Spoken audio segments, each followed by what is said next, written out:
They say the forest swallows people whole. It's a place where the shadows seem to have a life of their own, where the trees whisper secrets that no one should hear. That if you step too far off the path, you might find yourself lost in a labyrinth of ancient trees and thick underbrush. The deeper you go, the more the forest seems to close in around you. If you listen too closely to the whispers between the trees, you might never return. The whispers are said to be the voices of those who have vanished, calling out for help, or perhaps luring others to share their fate. Over the years, dozens of hikers have disappeared here. Some were never found. Their faces stare out from faded posters, a grim reminder of the forest's hunger. And the ones who did come back, they spoke of strange lights and eerie sounds, of feeling watched by unseen eyes. Their stories were filled with terror and confusion. They were never the same. Haunted by what they had experienced, they could never fully explain what had happened to them. Their eyes held a haunted look, as if they had seen something beyond human comprehension. I should have listened to the warnings. The signs were all there, clear as day, but I was too curious, too stubborn to heed them. But I didn't. And now I am left with memories that haunt my every waking moment. The forest has marked me, and I can never escape its grasp. I can never forget what I saw. The images are burned into my mind, a constant reminder of the forest's warning that I foolishly ignored.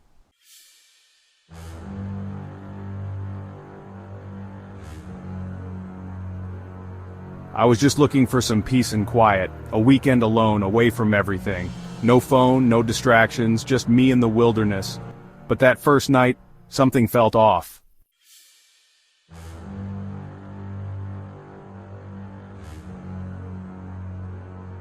I woke up to a sound I couldn't explain. It wasn't an animal, it wasn't the wind, it was breathing. It was close, right outside my tent, steady, slow, deep.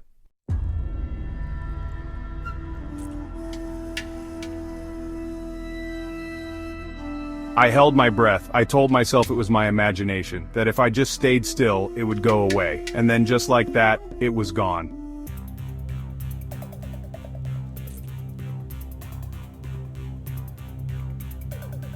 In the daylight, everything felt normal again. The fear from the night before felt stupid, but then, I saw them. Footprints, large, bare, leading right up to my tent, but not away from it.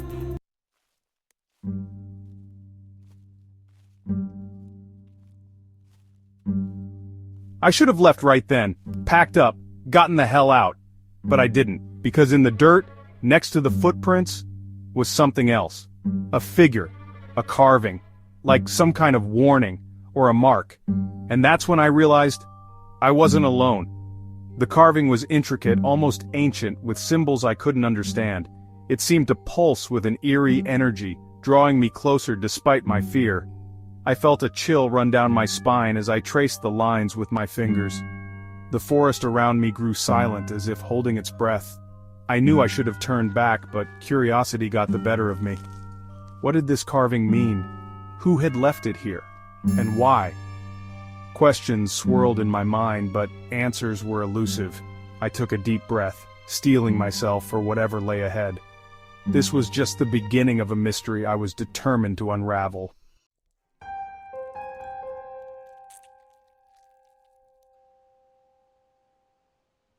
The deeper I went, the quieter the forest became. No birds, no insects, just silence. Then I saw him, a man, or something shaped like one.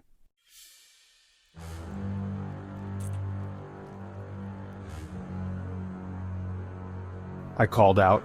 No answer. I took a step forward. Nothing. But when I blinked, he wasn't where he was before.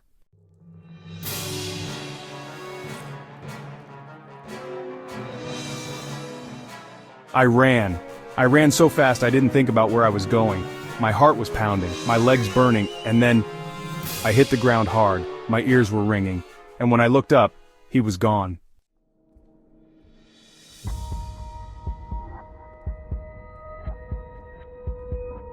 That's when I saw the cabin. It wasn't on my map. It wasn't supposed to be here.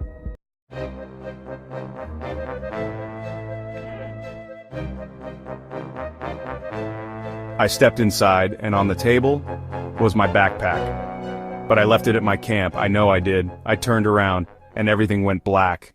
Gap 7S. The darkness had weight, pressing in from all sides. As I lay there, paralyzed by fear, the trees began to whisper.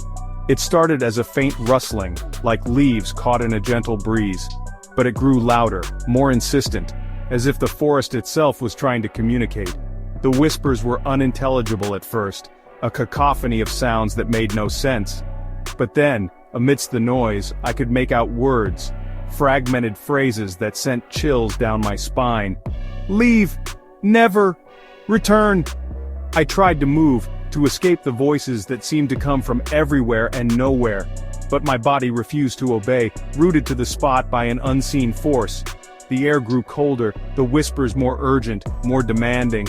It felt like hours, though it could have been mere minutes before the whispers began to fade, replaced by a heavy silence.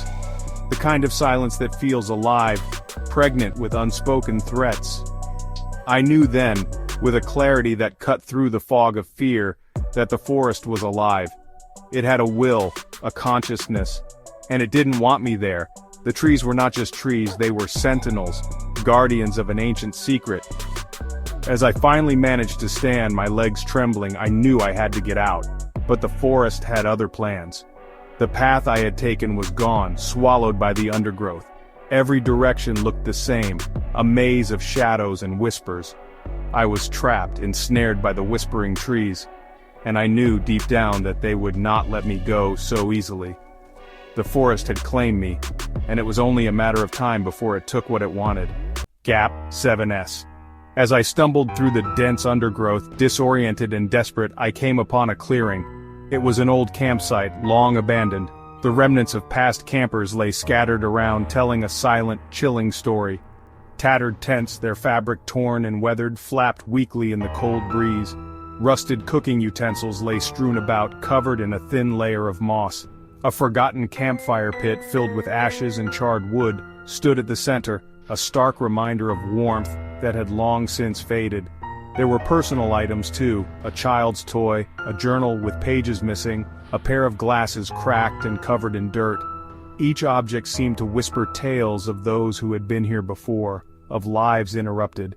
The air was thick with an eerie stillness, the kind that makes your skin crawl. It felt as though the forest was holding its breath, watching, waiting. I couldn't shake the feeling that I was not alone, that the spirits of those who had once camped here were still present, trapped in this forlorn place. The trees around the campsite seemed to close in, their branches like skeletal hands reaching out. Every rustle, every creak felt amplified, echoing through the silence like a sinister warning. As I moved to leave, my foot caught on something buried beneath the leaves. I bent down and unearthed a small weathered photograph. The faces were blurred with time, but the fear in their eyes was unmistakable. It was a family, their expressions frozen in terror. A chill ran down my spine as I realized the truth. This campsite was not just abandoned, it was a graveyard of lost souls, a testament to the forest's malevolence. I knew then that I couldn't stay. The forest had shown me enough. The whispers, the shadows, the abandoned campsite, they all pointed to a single, undeniable fact. This place was cursed, and I was its next victim. With a heavy heart and trembling hands, I turned to leave, knowing that the forest would not let me go without a fight. Gap 7S. As I trudged through the dense forest once more, the shadows seemed to dance with a life of their own. Every step felt heavier, every breath more labored. The air was thick with anticipation, as if the forest itself was aware of what was to come. My heart pounded in my chest, each beat echoing in the silence that surrounded me. I had to know the truth. I had to face the figure that had haunted my every waking moment. Suddenly, the trees parted, revealing a small moonlit clearing. There, standing at the center, was the figure. Cloaked in darkness, its form was barely discernible, yet the malevolent presence was unmistakable. My hand shook as I took a step forward, the leaves crunching beneath my feet. The figure remained still, as if waiting for me to make the first move. "Who are you?" I called out, my voice trembling. "What do you want from me?" For a moment there was only silence. Then, A voice, soft and chilling, filled the air. "You have seen what you were never meant to see," it whispered. "This forest guards its secrets and you have trespassed." I felt a cold shiver run down my spine. "I never meant to," I stammered. "I just wanted to understand." The figure seemed to shift, its form becoming more solid. "Understanding comes at a price," it said. "You have seen the past, the pain, the loss. Now you must decide. Will you leave, carrying the burden of this knowledge, or will you stay and become one with the forest?" My mind raced. The memories of the abandoned campsite, the whispers, the terror, they all flooded back. But amidst the fear, there was a sense of clarity. "I will leave," I said firmly, "but I will not forget. I will honor those who were lost here. Their stories will not be in vain." The figure seemed to nod, a shadow of approval passing over its form. "Then go," it said. "But remember, the forest is always watching." With that, the figure dissolved into the night, leaving me alone in the clearing. The weight of the encounter settled over me, a heavy yet strangely liberating burden. I turned and made my way back through the forest, the trees parting as if to guide me. As I emerged from the woods, the first light of dawn broke over the horizon. I knew that the forest would always be a part of me, a shadow in the back of my mind. But I had faced the darkness, and I had survived.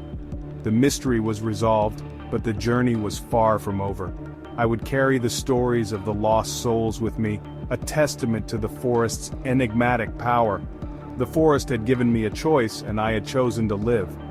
But the echoes of that final encounter would stay with me, a reminder of the thin line between understanding and madness.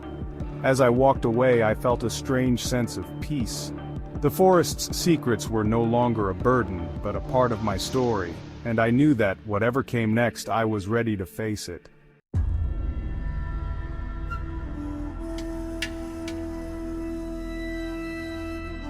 They found me 2 days later, lying in the dirt, no footprints around me, no explanation of how I got there. They said I was lucky, that I survived, but I don't feel lucky, because every night I hear it, and I know I was never supposed to come back. The forest was dense, almost suffocating, with an eerie silence that seemed to swallow every sound. I remember the cold seeping into my bones, the damp earth beneath me. The search party's voices were distant, almost dreamlike when they finally reached me. They spoke of miracles, of second chances, but what they didn't understand was the terror that gripped me. The nights are the worst, the whispers in the dark, the shadows that move just out of sight. I can't escape the feeling that something is watching, waiting. The hospital's sterile walls offer no comfort. They can't protect me from the memories, from the truth. I was never meant to leave that forest. And now, it feels like it's calling me back, pulling me towards an inevitable fate. Every creak of the floorboards, every rustle of the leaves outside my window reminds me that my ordeal is far from over.